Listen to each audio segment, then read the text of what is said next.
Hey guys, Spray and Pray here, and welcome to Victoria 2. Today we are going to be doing a tutorial video on how to westernize as an uncivilized nation. Now, in Victoria 2, you might have noticed, if you're new to the game, you probably haven't yet, but there are civilized nations, like the Europeans, Russians, some of the Ottomans and stuff like that, and a lot of the New World, pretty much all of the New World. I think, yeah, everyone in the New World is civilized except for the territory that is not claimed yet. I guess isn't civilized. But anyways, everyone is civilized here, but African states and all these other states that are not green are not civilized. And what that means is that you have to first westernize before you can do any technologies. What you'll see up here in the top corner is that it says we're an uncivilized nation. If we try to research any of our tech, it doesn't work. It says you have to westernize to be able to research tech, which is true. So how does one westernize? Well, you click on the politics tab and you'll see that it looks completely different than a Western nation that you may be used to. You have military reforms on this side and economic reforms on this side. And on this, the military reforms will give you military technologies. So for instance, if you did foreign training methods, that would get you probably, I think it's flintlock rifles that you get. That's the equivalent of it. So you would end up with flintlock rifles. And then from there, you would be able to train infantry and stuff like that, right? I'm pretty sure. No, I'm sorry, it's the foreign weapons that gives you flintlock rifles, but you know what I mean. I mean, some of these things will give you technologies, some of these things just gives you points, but the main important thing that they all give you is progress to westernization. You start at 0%, and each of these offers a different percentage point increase of westernization. So for instance, like these guys up here, they cost like 6,984 points, and they will give you like 20 westernization progress, just as an example.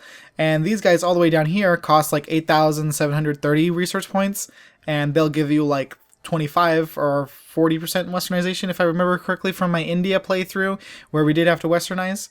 Now, as an uncivilized nation, if you're playing as a player, you're going to probably be focusing on military reforms, because at the beginning of the game, you start off with a very high conservative percentage of your population, which is good for military reforms. They support military reforms.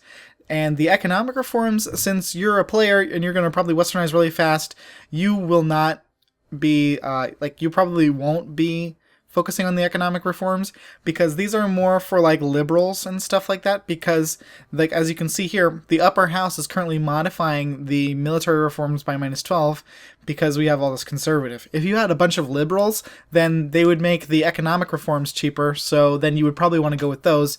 However, you don't really get a big liberal population until later in the game. So sticking with the military reforms is the best way to keep your people happy.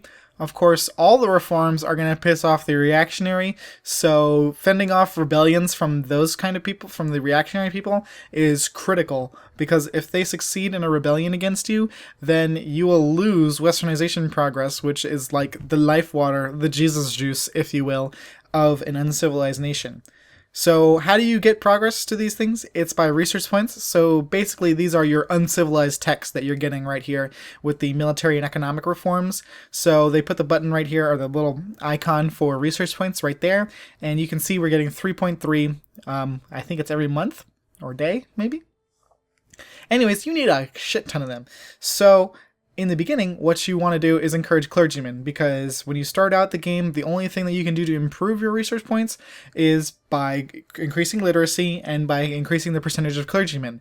Now, increasing the percentage of clergymen will increase your education efficiency, which will in turn increase your literacy. So, as you might be able to glean from that, the first thing you want to do is take your national focus, find your most populous section, and encourage clergymen focus, because then that's going to make whatever area hire clergymen like crazy, hopefully, and you'll be able to get a larger amount of research points, which means you'll be able to westernize faster, which is definitely the very first thing you want to focus on, or at least the big thing that you want to focus on as an uncivilized nation. Now, just getting a little bit more advanced and in-depth with this whole kind of westernization concept, there are a few other things that you can do to make it go faster. So once you've gotten, I forget, it's one of the military techs, once you get some of these, when you see it right here, it says research points when bonus research points when conquering plus 25%. Once you get that, that means that when you, like, say if I was China, I'd probably want to go eat Korea because they have a ridiculously good RGO. They have some amazing coal and amazing iron production. And if I go and conquest them, then I'll even get extra research points. So being aggressive as an uncivilized nation, if you can, is great. And the nation that we're using as a demonstration here, the Chinese Empire, is a perfect example of an easy nation to play as a beginner, even though it's uncivilized, because you still make buckets of money even when you're uncivilized, just because you have such a massive population. I mean, I'll let it go for a day or two, but I'll just let you guys bear witness to the insane economy that China is. Look at that, we're making like 300 ducats or pounds a day. That's insane. And I'm not even doing anything. I didn't even mess with the slidey bars at all. We could tariff people. Like, look at this. This tariff is going to be ridiculous because we have so much importation. 80 pounds for a beginning tariff is insane. If you're playing as the United States, you'd be lucky to get like 20. So the fact that you have such a massive population makes the Chinese Empire a very, very healthy candidate for a early Uncivilized Nations playthrough. So if you're new to the game, or if you've played Western Nation and you want something different, China is a really good bet for you. If you're brand new to the game and you have no idea which nation to play, then you should probably check out my top 5 nations to play at the beginning of the game when you first start. So maybe like the United States or something is a little bit more suited to you. Anyways, the very last thing that I want to talk about Westernization is what do you do after you Westernize? Now, as China and Japan, you don't really have as many issues, but other uncivilized nations like Korea and like Dainam, if you try to play as them, when you Westernize, you're going to be way, way behind in tech. And these guys don't have that much population like China and Japan do, so it's harder for them to catch up technology-wise. So what you want to do is just focus on the really important ones. So when you're doing army, you're going to want to probably do army, culture, and industry, and pretty much ignore commerce and navy for the majority of your playthrough.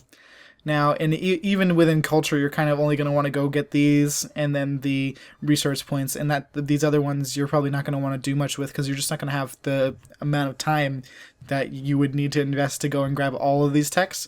And the military and industrial techs are like just way more valuable. I mean, from a cost to benefit standpoint, you have to focus on something, and once you've westernized, the catch-up game is like for reals. You have to like really put your rear in gear and catch up. But like I said, as Japan and China, it's not as big of a deal because you have such a massive population. The potential for research points is way higher, so you won't have as much of a problem as like the smaller states will. Anyways, guys, that's been pretty much it about Westernization. I hope you enjoyed this video. If there's anything that I missed out on about Westernization, please let me know in the comments, and if I have to, I'll redo this video. But if not, you can read the comments and see if there is anything I missed, and maybe a little bit of extra tidbits for you to get and give you some little hints to do better as an uncivilization. Thanks so much for watching. Spray and pray out.